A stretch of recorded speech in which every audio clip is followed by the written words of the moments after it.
Coming up on Elon Phoenix Weekly. Revisit the historic win from the Elon Phoenix football team, including a proud mama moment.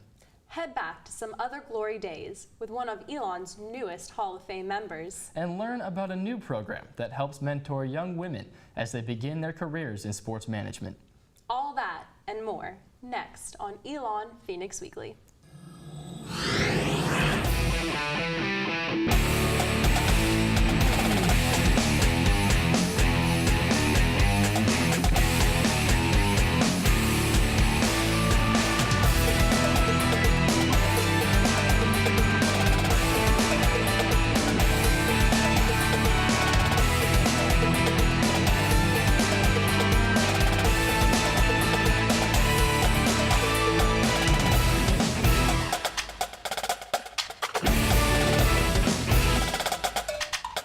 Good morning, and welcome to Elon Phoenix Weekly.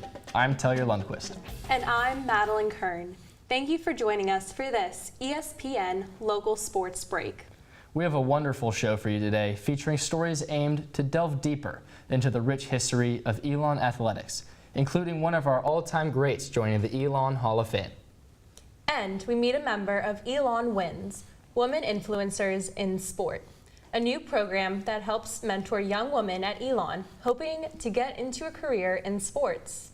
But first, we take a look at a historic Saturday for Elon football. When two football teams take the field, we have many ways to try to figure out who will win. Statistics, previous games, reputations of players and coaches, and sometimes even a point spread can be all indicators of which team might win. Going into their game against James Madison, Elon had some great momentum on their side, coming off their first ever win against New Hampshire and ranked 9th in the coaches' poll. Very true, Tellier. But on the other side of the ball, the Dukes were a worthy opponent with their own list of strengths. In 2016, JMU won the FCS national title. Last year, James Madison won their first 14 games, only losing in the FCS title game. They entered the game versus Elon, riding a 20-game CAA winning streak and a 19-game home winning streak that dated back to 2015. Let's head to Harrisonburg. First quarter, both teams feeling each other out. James Madison has the passing game working early, but they would have to settle for a field goal attempt. And it's good. A 35-yard field goal by Ethan Rathke.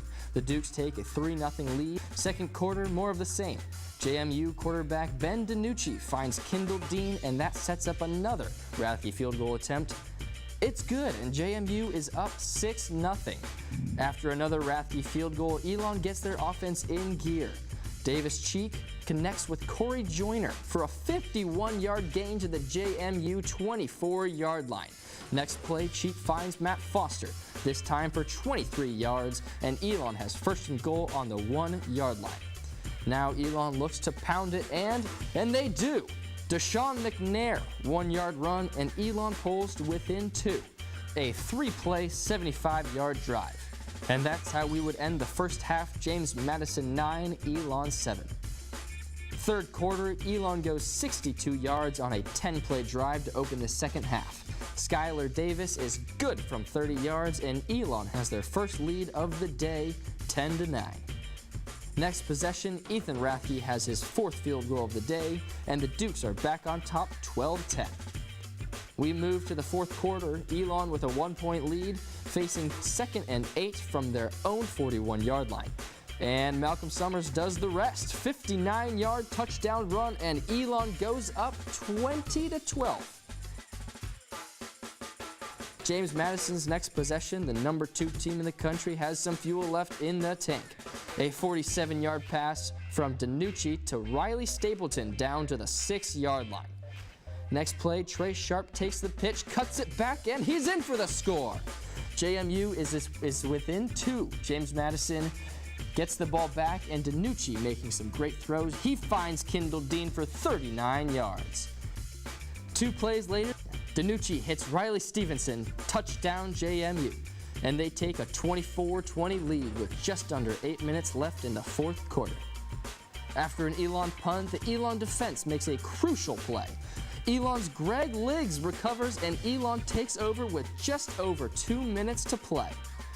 Cheek has the Phoenix on the move. His pass deflects off Joyner into the hands of Deshaun McNair. Echoes of the immaculate reception. Magic is in the air for the Phoenix as they try to pull off this epic upset. Next play, Cheek finds Avery Jones for the touchdown!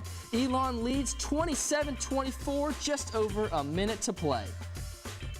So James Madison looking for at least a field goal to tie the game, but Connor Christiansen makes his mama proud and comes up with the interception. You better believe it, folks. And that seals it. Elon wins 27-24, a huge win for Kurt Signetti and the Phoenix. An amazing win for the Phoenix. And the odds makers did not think this was a likely outcome. Only 2 other teams have won despite being underdogs. At some point, Elon was a 39.5-point underdog, and only Howard and Stanford have been bigger underdogs to win a game. And with the win, Elon rose in the polls to number 5 in the media poll and number 6 in the coaches poll. This is the highest ranking since they were ranked 3rd in the polls during the 2008 season. While the team received recognition in the polls, Malcolm Summers received his own awards. After running for 186 yards on 20 carries, Summers was named the CAA Offensive Player of the Week. JMU had been holding teams to just under 80 yards per game before Summers came to town. For the season, Summers is averaging 118 yards per game, and his 59-yard touchdown run is the longest play for the Phoenix this season. In conjunction with the Sport Management Department in the School of Communications, Women Influencers in Sport, or WINS, is a new initiative that offers regular programming to encourage the development and education of female students studying sport management. Through the program and its mentorship, female students gain the skills, knowledge, networks, and confidence necessary to establish themselves in what is currently an overwhelmingly male-dominated industry. Today, we get the chance to meet one of this year's WINS mentors, Sarah Leggett.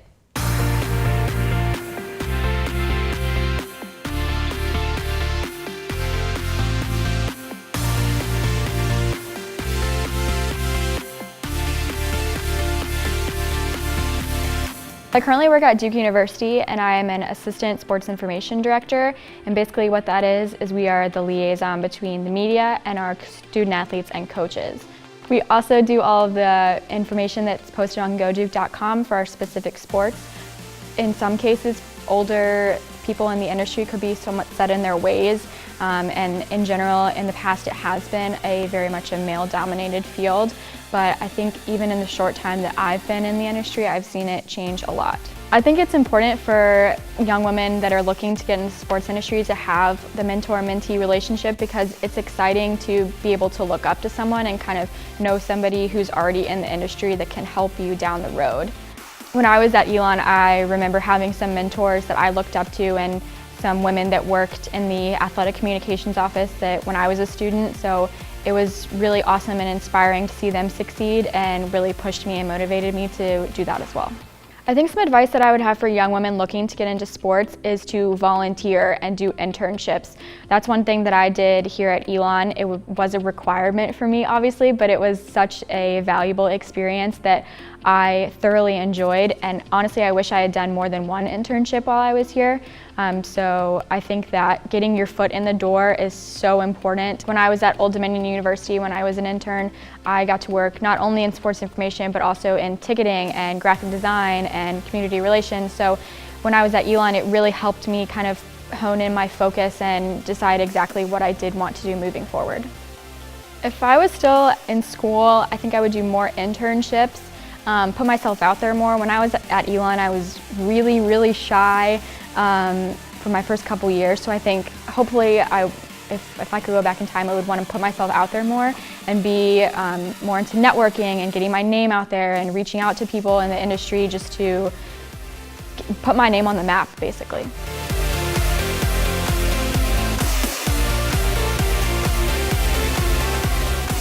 We have a lot left on this edition of Elon Phoenix Weekly, including a wonderful family moment from the Elon win over James Madison and a look at the end of history for one major television network.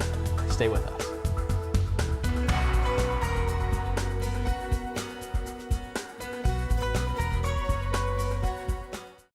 Matt's going to do it. This is the perfect way to go out. Going back to the NCAA tournament.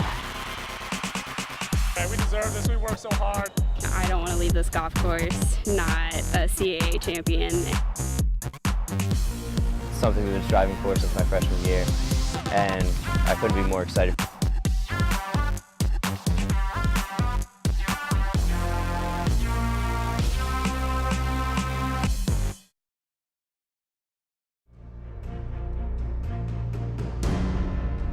We grind early in the morning and in the heat of the day.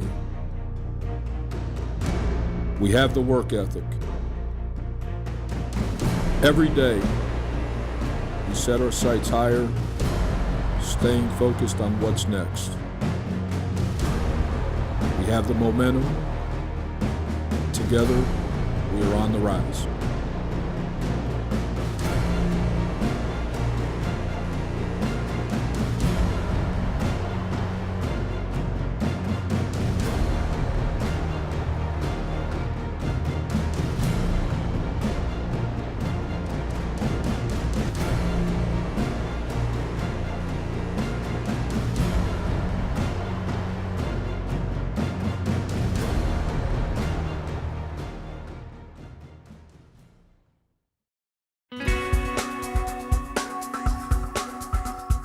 Welcome back to Elon Phoenix Weekly on your ESPN2 local sports break.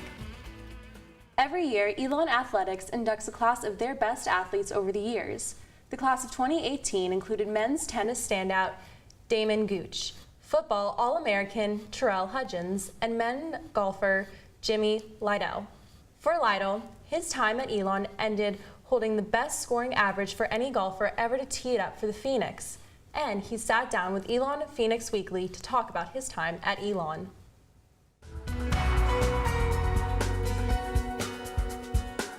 At one time we were driving in the Ocala National Forest and we were all kind of sleeping. It was mid-morning and we heard a big thump, and then we wake up, coach pulls to the side and then doesn't say anything, goes back on the road. He's got his Oakleys on, not saying a word. And somebody says after a minute, "What was that?" And he said, "It was a bear." Just matter of fact. And that, and on the golf course, my last tournament, senior year, we were at the regionals out in Washington State. It was just me and Morningstar. And my last hole, it was going to be my last round. I was in position starting the day to advance to the NCAA finals. Just had a bad day. And it was my last hole. I was mad. I was gonna make it happen in the last hole. So we get to this shot, my second shot on the hole, and at the top of my swing, the head of the club fell off. And I swung through, I had nothing but the shaft, in my hand. The club head was down the fairway. I just look at Morningstar and he goes, and it was just his little whistle that he does, it was hysterical. I graduated in May 2008, I think August 2008, I turned professional. I've been playing ever since. I guess it makes you a little bit more worldly. You're at a place where you're not from, people that aren't from where you are from. Just getting to know people from different areas, how they act, things that you pick up, helps you in life and helps you, kind of recognize things that you wouldn't have recognized before.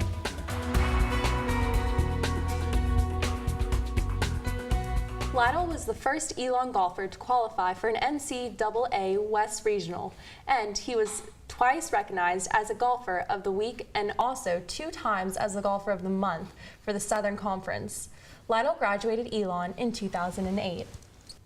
From Hall of Fame Elon athletes, we shift our focus to Hall of Fame boxers and the TV network that made them famous. Emmanuel Taube tells us about the end of an era in televised professional boxing. After 45 years and more than 1,000 fights, HBO is hanging up its gloves in professional boxing. This is a huge blow to boxing fans because many of them associate the sport with the network that brought them so many great memories. Nobody can forget Mike Tyson's Judgment Day beatdown of Trevor Berbick to become the youngest heavyweight champion in history. Or, if you're like me and you were born after the majority of Tyson's 16 HBO headlines, then you remember the infamously disappointing fight of the century between Floyd Mayweather and Manny Pacquiao. Although this is the end of an era, this transition could be great for both parties. Now for HBO, it allows them to shift away from the live programming and focus more on storytelling with successful television shows like Game of Thrones or the Andre the Giant documentary. For boxing, This could be great because it gives them the opportunity to receive something that it desperately needs: exposure. Recently, Matchroom Boxing signed a $1 billion deal with DAZN to televise fights over the next 8 years. DAZN is a new digital streaming service that costs $9.99 a month and hosted the undisputed heavyweight championship bout between Anthony Joshua and Alexander Povetkin last month. We also have Fox Sports step into the ring with a new 4-year deal with Premier Boxing Champions, ESPN Plus emerging with 12 exclusive primetime events scheduled, and heavyweight programmer Showtime promising to commit to a more robust boxing schedule in 2019. There's plenty of talented and entertaining boxers out there, but people just need to be exposed to them. Nowadays, with so many different sports and platforms to watch them, boxing needs to drastically increase its exposure year-round in order to avoid becoming irrelevant. Take football. We're exposed to college football on Saturday, the NFL on Sunday, Monday Night Football, and Thursday Night Football. There's also a plethora of different platforms to watch it, including CBS, the NFL Red Zone channel, and college football on Hulu. When the season is over, we have great programs like Hard Knocks that keep our attention on the sport all year. Although the sport has struggled in recent years, the Canelo Alvarez versus GGG bout had 1.1 million pay-per-view buys and still managed to make $121 million in revenue. There are still fans who want to watch boxing and money that can be made from them. The question is, will the sport be able to hit them before it's lights out forever? I'm leaving the room now to Emmanuel Tobe. Thanks, Emmanuel. HBO will televise its last fight on October 27, 2018, ending 43 years of televising boxing. We have plenty of television to show you. When we return, a new episode of The Spark, taking you behind the scenes of the early part of the football season. And we show you a wonderful moment for a proud Elon parent when Elon Phoenix Weekly returns.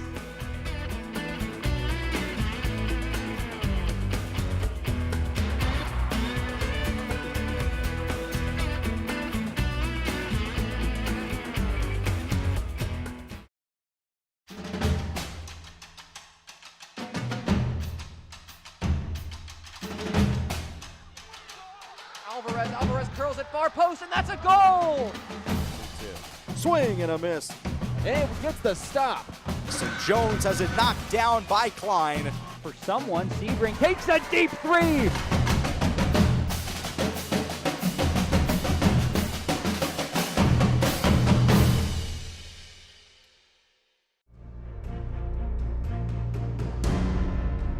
We grind early in the morning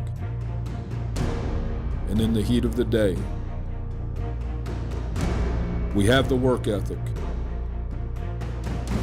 Every day, we set our sights higher, staying focused on what's next. We have the momentum. Together, we are on the rise.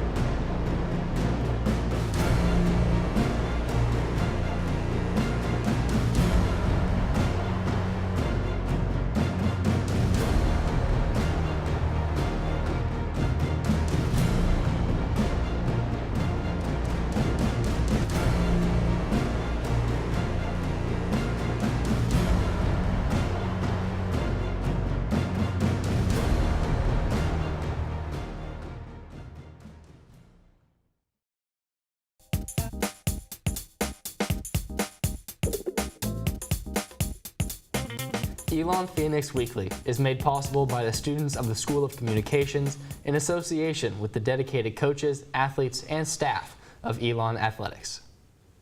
In the 1970s, the Pittsburgh Pirates had great success on the field. Their theme song, "We Are Family" by Sister Sledge. The good vibes of the team, the coaches, and fans culminated in a World Series championship in 1979. For Elon football, the season is shaping up as a magical run in the CAA and hopefully in the playoffs. What's the big theme for the Phoenix this year? Family. We take a look on the first episode of The Spark this year. It takes a lot of mental strength to come back from an injury like a hamstring injury. So starting out, I got hurt with William & Mary. Probably less than 2 weeks later, I had surgery.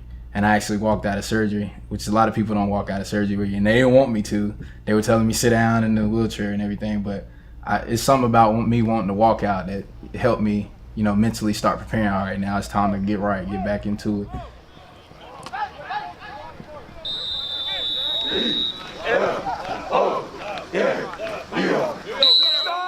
I know it was kind of a curse and a blessing at the same time to get hurt the way I did, because I just see things from a different perspective that a lot of guys can't see. Like, if you haven't been injured or you haven't went through a major injury, then you can't really appreciate the little things of football, like the meetings and being able to go on the practice field and practice when it's 100 degrees outside. You have the opportunity to get out there and work.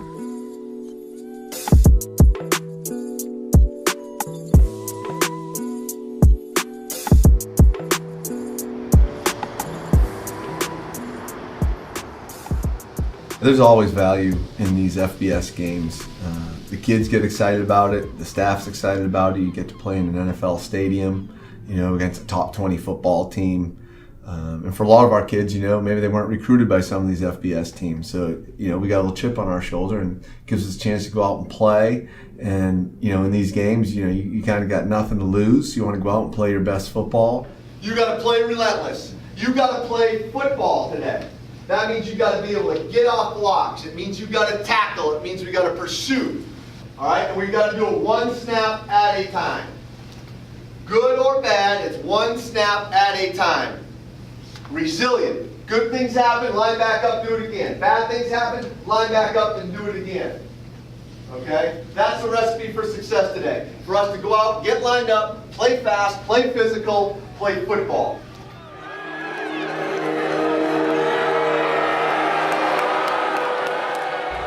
It was definitely beneficial to play USF because I was able to knock the rust off, me personally, because it was my first time back on the field, first time, live in action. I was able to see a couple things, slow things down, get back into it. A handoff, he'll give it to Summers. Malcolm bounces it outside, 45, across the midfield, pinball spinning down to the 41-yard line, make it the 40-yard line of the Bulls.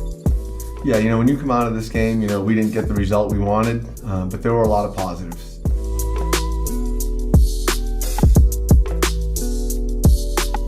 The way we played in the second half, coming out defensively, forcing a 16-play drive, making them earn it, and then following that up with 3 straight punts, forcing them to punt 3 drives in a row. We can build off of that.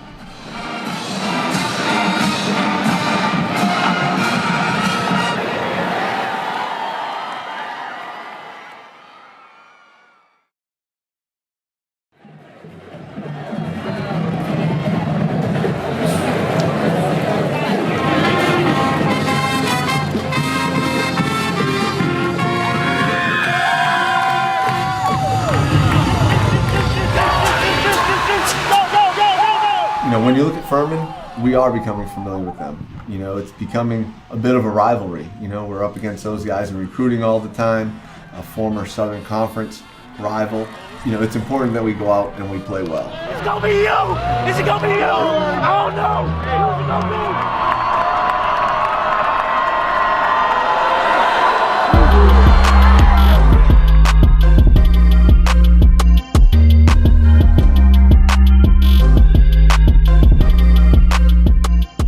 When we stepped on that field, it was go time, and everybody knew what we had to do.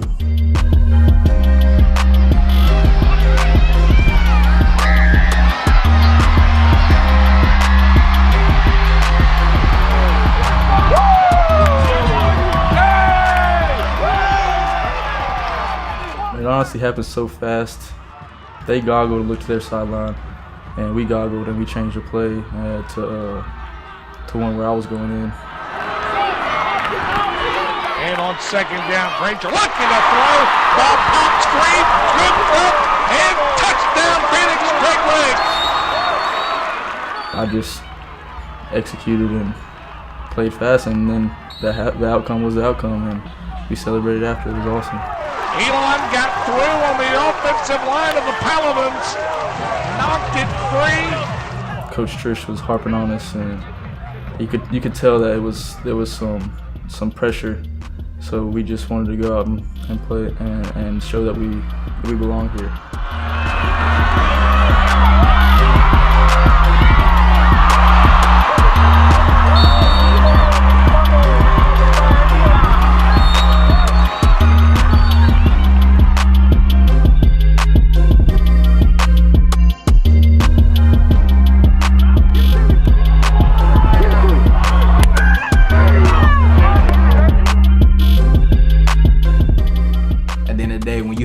fun playing, that's the best feeling ever. And you play harder when you're having fun, which is something that this team is starting to do. Everybody was smiling the whole time. From the start of the game to the finish of the game, everybody was smiling. That was just a great thing to see. The fans and everything, it was support. We were one big family against Furman, and that's what we love to see, and we hope to see that in the future too.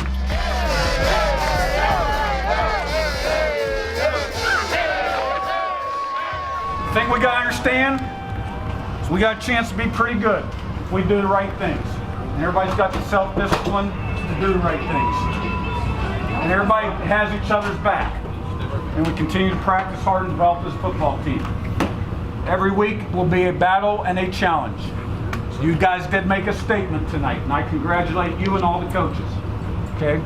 I know how much this game meant to a lot of you guys. All right? And it's a great win. Family, boys, on three. 1, 2, 3, family!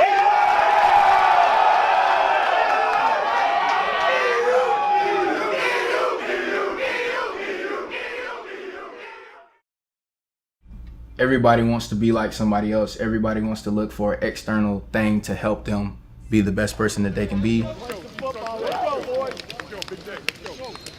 But we don't often look in and say, okay, I'm writing my story. We're working, baby. We're working. I like it. Like, everybody wants to read self-talk books on how to get better, when you don't look inside yourself and say, okay, what do I want to do? What is my purpose? What am I here to do?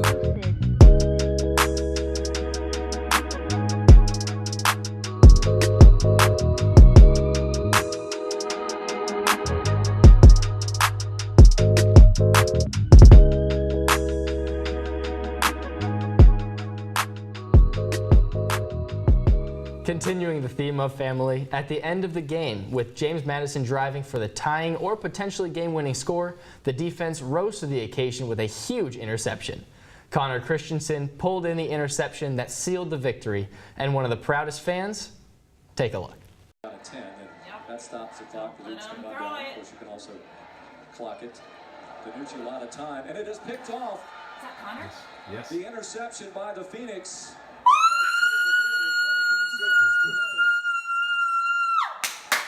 Phoenix celebrating on the far sideline. And the Dukes projected coming off the sideline. Connor Christiansen, makes the pick. Big surprised here. Inductee obviously trying to force something right at the time. Connor Christiansen with a relatively easy pick. Wow, that's one proud mama. Yeah, and that just goes to show that moms are the only people capable of sustaining that high pitch for that long. Oh yeah, if my mom saw me like that, go wild. Oh, my mom would be all over it. Yeah. If you missed anything or want to watch it again, like seeing the excited mother, be sure to check us out on YouTube at youtube.com/Elon Phoenix Weekly. You can also catch us on Spectrum Cable to watch us on demand. Head to elonphoenix.com to learn more about upcoming games and exciting successes for Elon Athletics. And don't forget to tune in next time when we return for another exciting edition of Elon Phoenix Weekly. On behalf of our producers and crew here at the show, we hope you have a great weekend. For Elon Phoenix Weekly, I'm Tellier Lundquist. And I'm Madeline Kern. Live the maroon life. Go Phoenix.